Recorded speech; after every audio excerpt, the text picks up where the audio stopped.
नमस्कार। आज हम ठोस पदार्थों की मतलब बिल्कुल अंदरूनी बनावट को समझने की कोशिश करेंगे। हाँ, सोचिए जैसे हम किसी शानदार इमारत को देख रहे हों और पूछे भाई ये किन बुनियादी ईंटों से बनी है, कैसे जुड़ी हैं ये। बिल्कुल।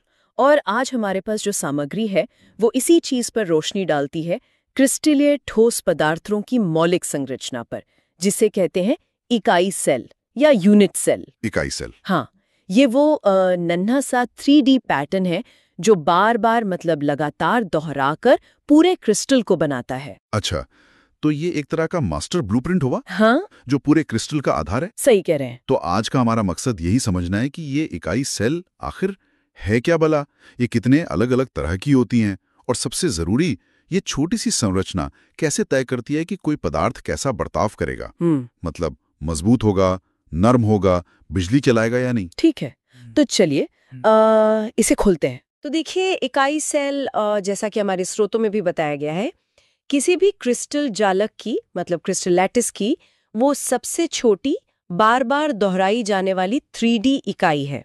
सबसे छोटी दोहराई जाने वाली इकाई। हाँ, इसे आप क्रिस्टल की आणविक या परमाणविक ईंट समझ सकते हैं एक तरह से। यानी अगर हम किसी क्रिस्टल को बहुत जूम करके देखें बिल्कुल परमाणु के लेवल तक, तो हमें बस यही एक पैटर्न बार बार दिखेगा, जैसे दीवार में ईंटें दिखती हैं। हाँ, काफी हद तक वैसा ही है।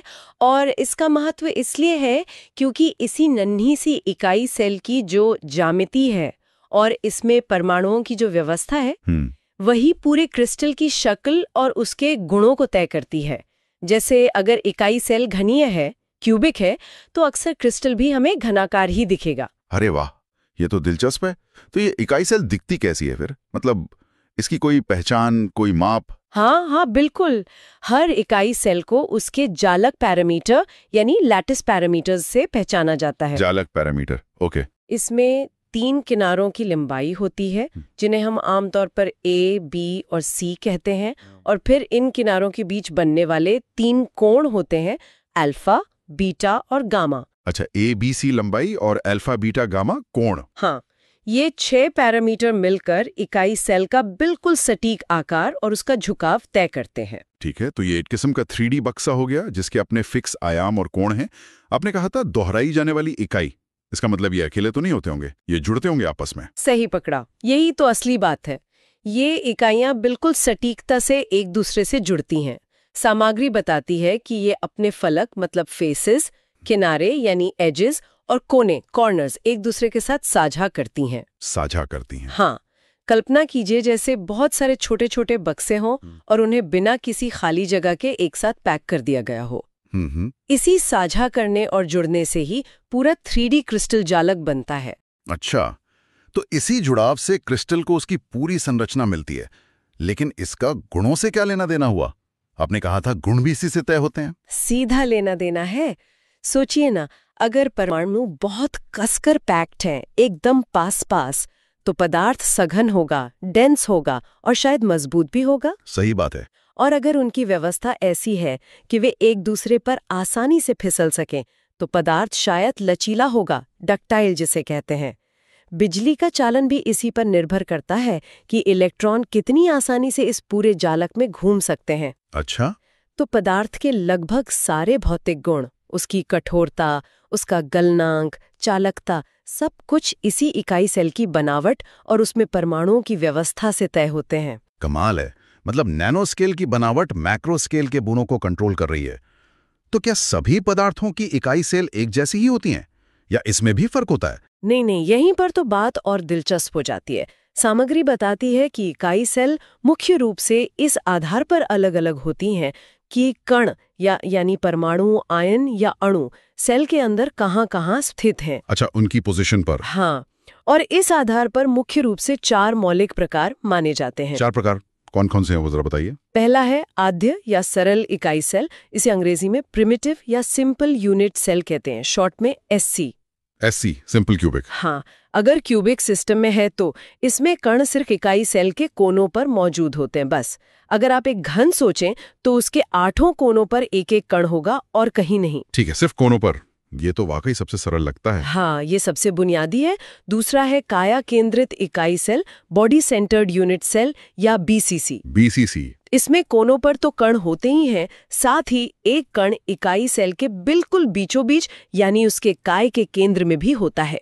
अच्छा, कोनों के अलावा एक बिल्कुल सेंटर में, जैसे लोहे में होता है शायद, मैंने पढ़ा था। बिल्कुल सही उदाहरण। सामान्य तापमान पर लोहा बीसीसी संरचना ही दिखाता है और इसी से उसे वो मजबूती मिलती है। तीसरा प्रकार है फलक केंद्रित इकाई cell, face centred unit cell, यानी एफसीसी। एफसीसी, फलक केंद्रित। जैसा नाम से ही लग रहा है, इसमें कण कोनों पर तो होते ही हैं, साथ ही हर फलक मतलब हर फेस के केंद्र में भी एक कण होता है। एक घन में 6 फलक होते हैं, है ना? हाँ, 6। तो इसमें कोनों के अलावा 6 कण उन फलकों के केंद्र में भी होंगे। अरे, कोनों पर भी और हर दीवार के बीच में भी? ये तो काफी भरा भरा सा लगता है। इसका कोई उदाहरण है क्या? इसके बहुत सारे उदाहरण हैं। तांबा, चांदी, सोना, एल्यूमिनियम, ये सब एफसीसी हैं। और साधारण नमक NaCl, उसकी संरचना भी एफसीसी जैसी ही होती है। अच्छा, तांबा, सोना। हाँ, और ये अक्सर काफी सघन होते हैं, डेंस और लचीले भी, डक्टाइल। आप देखते हैं ना तांबे के तार कितनी आसानी से खींच जाते हैं, वो इसी एफसीसी संरचना की वजह से है। सही है, सही है। तो संरचना सीधे गुणों से जुड़ रही है। चौथा प्रकार कौन सा बताया था आपने? चौथा है आधार केंद्रित इकाई सेल। इसे बेस सेंटर्ड या कभी-कभी एंड सेंटर्ड यूनिट सेल भी कहते हैं। इसमें कण कोनों पर तो होते ही हैं, साथ ही किन्हीं 2 आमने सामने वाले फलकों के केंद्रों पर भी होते हैं। मतलब सभी 6 पर नहीं, सिर्फ 2 विपरीत फलकों पर, जैसे ऊपर और नीचे वाले फलक पर या दाएं और बाएं वाले पर। अच्छा, सिर्फ 2 ऑपोजिट फेसेस पर, समझ गया। तो ये 4 मुख्य तरीके हो गए जिनसे कण एक इकाई सेल में अरेंज हो सकते हैं। हमारी सामग्री ज्यादातर घनीय प्रणाली मतलब क्यूबिक सिस्टम पर फोकस कर रही है, SC, BCC और FCC। ऐसा क्यों? ये ज्यादा कॉमन है क्या? हाँ, घनीय प्रणाली एक तो सबसे ज्यादा सिमेट्रिकल है, मतलब सममित है और समझने में भी आसान है।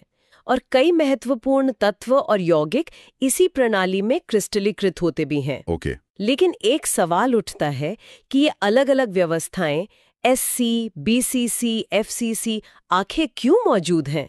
ये बस ऐसे ही रैंडमली नहीं बन जाती। हाँ, क्यों? ये असल में परमाणुओं या अणुओं के द्वारा जगह को सबसे कुशलता से, मतलब सबसे एफिशिएंट तरीके से भरने के अलग-अलग तरीकों को दिखाती हैं। अच्छा। सोचिए, जैसे आप संतरे या मान लीजिए कांच की गोलियां एक डिब्बे में पैक कर रहे हो। आप उन्हें अलग-अलग तरीकों से जमा सकते हैं, है ना? हाँ। कुछ तरीके ज्यादा जगह घेरेंगे, कुछ कम। हाँ, बिल्कुल। बस ये वैसा ही है। प्रकृति में परमाणु या अणु भी खुद को ऐसे अरेंज करते हैं कि कम से कम जगह में ज्यादा से ज्यादा फिट हो जाए और स्टेबल रहें। SC, BCC, FCC ये पैकिंग के अलग-अलग तरीके हैं। तो ये प्रकृति में पैकिंग की समस्या का समाधान है, लेकिन क्या सिर्फ यही तरीके संभव हैं या और भी हो सकते हैं? ये एक बहुत अच्छा सवाल है और इसका जवाब हमें क्रिस्टलोग्राफी के एक और गहरे सिद्धांत की ओर ले जाता है। सामग्री बताती है कि गणितीय रूप से ये साबित किया जा चुका है कि 3D स्पेस में बिंदुओं को, जैसे परमाणुओं के केंद्रों को सममित रूप से व्यवस्थित करने के केवल 14 मौलिक और अद्वितीय तरीके ही संभव हैं। सिर्फ 14? पूरे यूनिवर्स में जितने भी क्रिस्टल्स हैं वो सभी इन्हीं 14 पैटर्न में से किसी एक पर आधारित हैं। ये तो कमाल की बात है। हाँ, है ना? इन 14 व्यवस्थाओं को ब्रेविस जालक कहा जाता है। एक फ्रांसीसी वैज्ञानिक थे, ऑगस्ट ब्रेविस, उनके नाम पर। ब्रेविस जालक। और ये 14 ब्रेविस जालक असल में इकाई सेल के आकार और उनकी समरूपता, सिमेट्री के आधार पर 7 क्रिस्टल प्रणालियों में बांटे जाते हैं। 7 सिस्टम्स। हाँ, घनीय यानी क्यूबिक प्रणाली उनमें से सिर्फ एक है जिसके हमने SC, BCC, FCC रूप देखे। इसके अलावा चतुष्कोणीय, टेट्रागोनल, विषमलंबाक्ष, ऑर्थोरोम्बिक, एकंताक्ष, मोनोक्लिनिक जैसी और भी प्रणालियां हैं। अच्छा। उन सब में इकाई सेल की ज्योमेट्री अलग होती है, मतलब A, B, C और कोणों के मान अलग-अलग होते हैं। तो ये जानना जरूरी है कि हम जिस घनीय प्रणाली की बात कर रहे हैं वो इस बड़े व्यवस्थित ढांचे का एक हिस्सा भर है। समझ गया। तो ये सब एक बहुत ही फंडामेंटल गणितीय व्यवस्था का हिस्सा है। बिल्कुल। लेकिन एक प्रैक्टिकल सवाल मेरे मन में आ रहा है। पूछिए। जब हमने कहा कि कण कोनों पर या फलकों पर होते बिल्कुल। हैं, तो जैसा आपने पहले कहा, ये कण तो आसपास की दूसरी इकाई सेलों के साथ साझा भी हो रहे होंगे ना? बिल्कुल। जैसे किसी अपार्टमेंट बिल्डिंग में कोना कई कमरों का हिस्सा होता है। जी हाँ। तो हम ये कैसे गिने कि एक अकेली इकाई सेल के हिस्से में असल में कितने कण आते हैं? ये एक बहुत ही जरूरी सवाल है और यहीं पर थोड़ी सावधानी रखनी होती है। कण साझा होते हैं और हमें उनका योगदान गिनना होता है, उनका हिस्सा। हाँ, योगदान। हमारे स्रोत इसके लिए बिल्कुल स्पष्ट नियम बताते हैं। देखिए, ओके। एक कण जो किसी कोने पर बैठा है वो असल में 8 आसपास की इकाई सेलों द्वारा साझा किया जाता है। 8?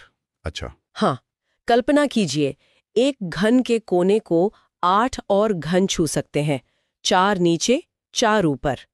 इसलिए हर सेल को उस कोने वाले कण का केवल 1/8 हिस्सा ही मिलता है। सिर्फ 1/8 हिस्सा? फिर एक कण जो किसी फलक के केंद्र में है वो 2 इकाई सेलों के बीच साझा होता है, एक इस तरफ, एक उसके पीछे वाली सेल में। हाँ, ये समझ आता है। तो हर सेल को उस फलक वाले कण का हाफ हिस्सा मिलता है, आधा। और अगर कोई कण किसी किनारे पर होता जो हमारे SC, BCC, FCC में सीधे गणना में नहीं आता पर जानना अच्छा है, तो वो 4 सेलों द्वारा साझा किया जाता है, यानी हर सेल को 1/4 हिस्सा मिलता। किनारे पर 1/4, ठीक है।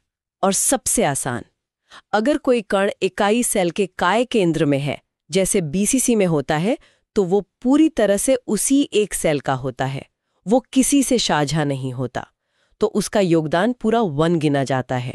अच्छा, तो ये कोनों वाले कण तो बड़े दानी निकले, 8 घरों में बट रहे हैं। ये थोड़ा ऐसा लग रहा है जैसे किसी पार्टी में पिज्जा का वो कोना वाला स्लाइस हो, जो शायद 8 लोगों की प्लेट को छू रहा हो और हर किसी को उसका बस एक छोटा सा टुकड़ा ही मिल रहा हो। हाँ, ये एनालॉजी बिल्कुल सही बैठती है। अब इन नियमों का इस्तेमाल करके हम घनीय सेलों में कणों की प्रभावी संख्या, जिसे इफेक्टिव नंबर ऑफ पार्टिकल्स कहते हैं और Z से दिखाते हैं, आसानी से गिन सकते हैं। हाँ, बताइए कैसे? देखिए, सरल घनीय SC, इसमें 8 कोने हैं और हर कोने पर 1/8वां कण का योगदान है, तो कुल Z = 8 कोने गुणा 1/8वां प्रति कोना = 1 कण प्रति इकाई सेल। ठीक है, SC में कुल मिलाकर बस 1 कण का हिस्सा आया, Z = 1।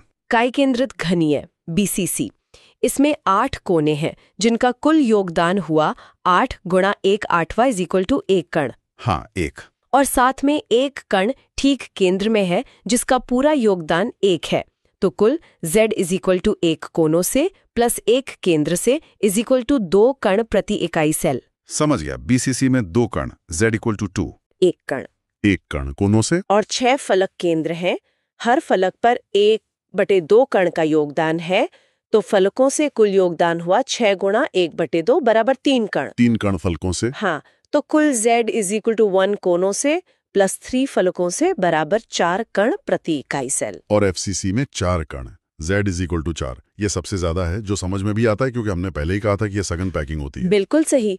ये संख्याएं SC के लिए 1, BCC के लिए 2 और FCC के लिए 4, ये बहुत बहुत महत्वपूर्ण है। इनका सीधा मतलब है कि अगर हम समान आकार की इकाई सेल लें तो FCC संरचना में सबसे ज्यादा परमाणु फमा सकते हैं, उसके बाद BCC में और सबसे कम SC में। तो इस सब का मतलब क्या हुआ? हमने ये गणना क्यों की? Z = 1 to 4 होने का क्या असर होता है असल में? इसका सीधा असर पड़ता है पदार्थ के घनत्व पर, डेंसिटी पर। घनत्व पर? हाँ, क्योंकि घनत्व क्या होता है? द्रव्यमान बटे आयतन, है ना? हाँ, तो अगर इकाई सेल का आयतन मतलब साइज लगभग समान है, तो जिस संरचना जैसे FCC में प्रति इकाई सेल ज्यादा कण होंगे, यानी Z ज्यादा होगा, उसका द्रव्यमान ज्यादा होगा और इसलिए वो ज्यादा सघन, ज्यादा डेंस होगी। अच्छा, इसीलिए शायद सोना जो FCC है, लोहे जो BCC है से ज्यादा भारी, मतलब ज्यादा सघन होता है। बिल्कुल, यही कारण है। इसके अलावा ये Z वैल्यू पैकिंग एफिशिएंसी को भी प्रभावित करती है। पैकिंग एफिशिएंसी, ये क्या है? पैकिंग एफिशिएंसी का मतलब है कि इकाई सेल के कुल आयतन का कितना प्रतिशत हिस्सा वास्तव में कणों द्वारा घेरा गया है और कितना खाली जगह है। ओके। FCC और एक और संरचना होती है HCP, हेक्सागोनल क्लोज पैक्ड। इनमें पैकिंग एफिशिएंसी सबसे ज्यादा होती है, करीब 74%, मतलब 74% जगह भरी होती है। 74%? काफी ज्यादा है। हाँ, BCC में ये थोड़ी कम होती है, लगभग 68%, और SCC में सबसे कम, सिर्फ 52% के आसपास। अच्छा, SCC में तो लगभग आधी जगह खाली रहती है। हाँ, और ये पैकिंग एफिशिएंसी भी पदार्थ की मजबूती, लचीलेपन और कई दूसरे गुणों पर असर डालती है। ज्यादा अच्छी पैकिंग मतलब अक्सर ज्यादा मजबूती। वाह, तो ये साधारण सी दिखने वाली गणना Z की वैल्यू असल में पदार्थ के इतने सारे गुणों की चाबी है। चलिए आज की इस गहरी चर्चा को समेटते हैं। हाँ, हमने समझा कि इकाई सेल किसी क्रिस्टल का वो सबसे छोटा 3D पैटर्न है जो बार बार दोहराया जाता है। ये बिल्डिंग ब्लॉक है। बिल्कुल। ये विभिन्न प्रकार की हो सकती हैं, जो इस बात पर निर्भर करता है कि कण कहाँ कहाँ रखे हैं।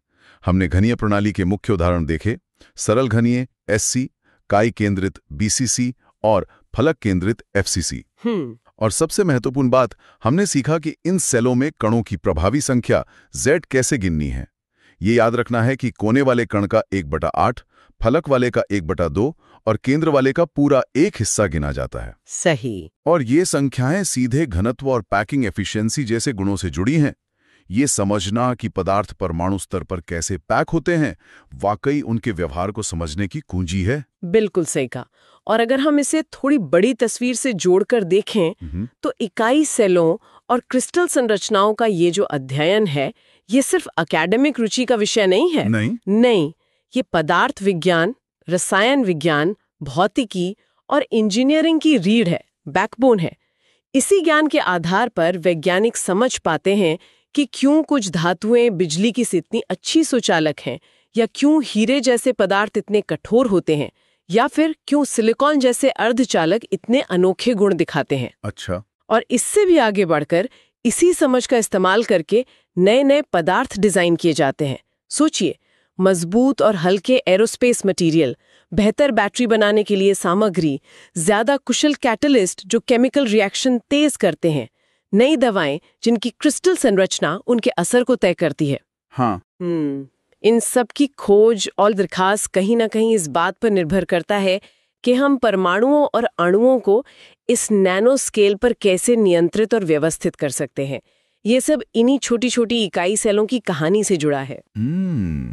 ये सचमुच अद्भुत है कि कैसे परमाणुओं की ये छोटी सी एकदम अनुशासित व्यवस्था इतने बड़े पैमाने पर हमारी दुनिया को आकार देती है। लेकिन आज हमने जिन स्रोतों पर बात की, वो इन आदर्श, बिल्कुल परफेक्ट, दोहराई जाने वाली संरचनाओं का वर्णन करते हैं। Ideal case. हाँ, पर यहाँ एक विचार छोड़ जाते हैं श्रोताओं के लिए। क्या असली दुनिया के क्रिस्टल हमेशा इतने परफेक्ट होते हैं? सोचिए, क्या हर ईंट हमेशा सही जगह पर होती है, या कभी-कभी कोई ईंट गायब हो जाती है या गलत जगह लग जाती है? अच्छा पॉइंट है। तो क्रिस्टलों में ऐसी अपूर्णताओं या दोषों, डिफेक्ट्स जिन्हें कहते हैं, उनका क्या महत्व हो सकता है? क्या ये खामियां हमेशा बुरी होती हैं, या कभी-कभी ये कमियां भी पदार्थ को कुछ अनोखे और उपयोगी गुण दे सकती हैं? ये कुछ ऐसा है जिस पर शायद हम आगे कभी और बात कर सकते हैं, या जिस पर सोचने में मजा आएगा।